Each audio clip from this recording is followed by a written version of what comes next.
हाय दोस्तों, एक नए वीडियो में आपका स्वागत है। दोस्तों, आज की कुछ बड़ी और ज़रूरी और इम्पोर्टेंट खबर हैं जो दुबई से निकल के आ रही हैं, तो आप लोगों को जानना काफ़ी ज़रूरी है। जो लोग इस समय दुबई में काम कर रहे हैं या तो दुबई में जाना चाहते हैं, तो उन लोगों के लिए काफ़ी ज़रूरी अपडेट निकल के आ रही थी, तो मैं बोला आप लोगों के बीच शेयर कर देता हूं। क्योंकि दोस्तों, जो कुछ ज़रूरी और इम्पोर्टेंट खबरें रहती हैं, हम अपने चैनल के माध्यम से आप लोगों के बीच डेली शेयर करते रहते हैं। जैसे कि बढ़ते हैं दोस्तों अपडेट की तरफ। जैसे कि इन दिनों देखा जा रहा है कि दुबई में जो लोग काम कर रहे हैं, कामगार हैं, तो उन लोगों के लिए एक अलर्ट जारी किया गया है।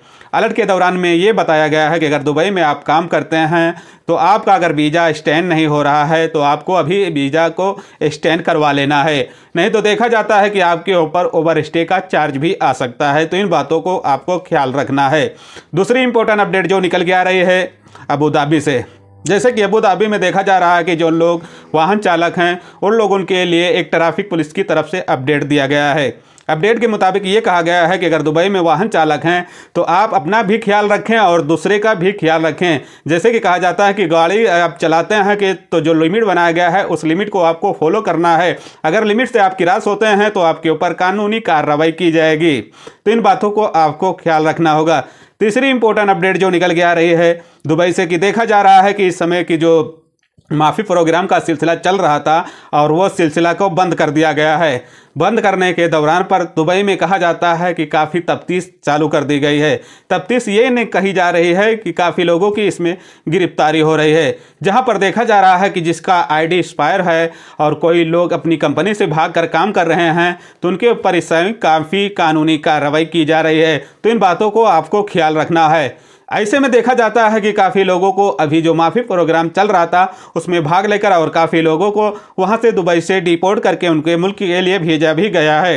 तो अगर आप भी ऐसे काम कर रहे हैं, आपके पास आईडी नहीं है, तो आपको देखा जाता है कि आपको काफ़ी समस्या आ सकती है और इस समस्या का समाधान हो सकता है कि अगर आप लेबर कोड में जाके अपनी मामला को सॉल्व कर सकते हैं। जहां पर देखा जाता है कि लेबर कोड की तरफ से एक बहुत ही बड़ा मैसेज जारी किया गया है। मैसेज में ऐसा बताया जाता है कि अगर जो लोग निगल हैं वहां पर काम करते हैं, जो लोग गैर निगल हैं जैसे कि कहीं भाग कर काम कर रहे हैं, तो उन लोगों को काफ़ी समस्या देखना पड़ रहा है। जैसे कि कहा जाता है कि दुबई में जो गोल्डन वीज़ा का प्रोसेस चालू किया गया है और ऐसे में कहा जाता है कि काफ़ी था कि सन 2025 आने के बाद में कुछ सैलरी में बदलाव होगा, लेकिन यहाँ पर देखा जाता है कि सैलरी में बदलाव होता, लेकिन अब एक ही खतरा बढ़ गया है। खतरा ये बढ़ गया है कि वहाँ पर देखा जाता है कि जो ये वीज़ा निकाले जा रहे हैं, वीज़ा का काफ़ी बड़ा कोटा है और वीज़ा भेजे जा रहे हैं और आने वाले जो आदमी हैं, जो वर्कर हैं, काम करने वाले, वो लोग कम पगार में आने वाले हैं। तो कहीं ना कहीं देखा जाता है कि अगर वो कम सैलरी में काम करते हैं तो आप लोगों की सैलरी बढ़ने का चांस नहीं दिखता, क्योंकि अगर वो कम पैसे में काम करते हैं, अगर आपको ज़्यादा पैसे वो देते हैं तो आपको वहाँ से हटाने का भी चांस फुल दिखता है। तो आप लोगों को इन बातों को ख्याल रखना होगा।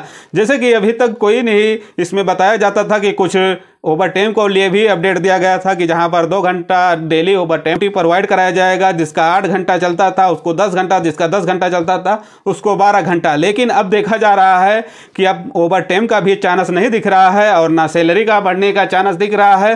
तो ऐसे में देखा जाता है कि आप लोगों का क्या राय है कि आपकी कंपनी में सैलरी बढ़ सकती है कि नहीं बढ़ सकती है। हमको तो लगता है कि अब सैलरी बढ़ने के लिए काफ़ी समस्या दिख रहा है, क्योंकि समस्या ये इसलिए दिख रहा है कि वहाँ पर जो कंपनी अपना कोटा ले रहे हैं, बड़ा बड़ा कोटा लेकर, और काफ़ी लोगों को वहाँ पर बुलाना चाहती हैं, और वो जो आने वाले व्यक्ति हैं, कामगार हैं, तो वो कम पैसे में जब काम करेंगे तो ऐसे में हमको दिखता है कि सैलरी बढ़ने का चांस नहीं दिखता। अगर आप लोगों को कोई चांस दिखता हो तो कमेंट सेक्शन में कमेंट करके रिप्लाई दे सकते हैं। एक और छोटी अपडेट निकल के आ रही है। जैसे कि दुबई में कुछ नियम बनाया गया है कि अगर आप सफ़र जाते हैं साल में तो वहाँ पर देखा जाता है कि आपको 21 दिन के लिए छुट्टी प्रोवाइड कराया जाएगा, और छुट्टी के साथ साथ बताया जाता है कि आपको जो 21 दिन का छुट्टी दिया जाएगा उसका आपका पैसे भी मिलता रहेगा और नहीं, और आपकी फैमिली में किसी का इंतकाल हो जाता है और ऐसे में कोई परेशानी आ जाती है और अर्जेंट में आपको जाना रहता है, तो देखा गया है कि दुबई गवर्नमेंट की तरफ से ये अपडेट जारी किया गया है कि आपको 7 डेज़ के लिए छुट्टी प्रोवाइड कराया जाएगा। आप अगर 7 डेज़ में जाते हैं और फिर वापस आ जाते हैं तो आपका जो बताया जाता है कि ये पैसे आपको मिलते रहेंगे। तो दोस्तों, ये कुछ छोटी बड़ी अपडेट थी, तो मैं बोला आप लोगों के बीच शेयर कर देता हूँ। वीडियो समझ में आया होगा तो वीडियो को लाइक और शेयर जरूर करना। मिलते हैं नेक्स्ट वीडियो में कुछ जरूरी जो खबरें और इम्पोर्टेंट अपडेट रहती हैं तो हम अपने चैनल के माध्यम से आप लोगों के बीच शेयर करते रहते हैं।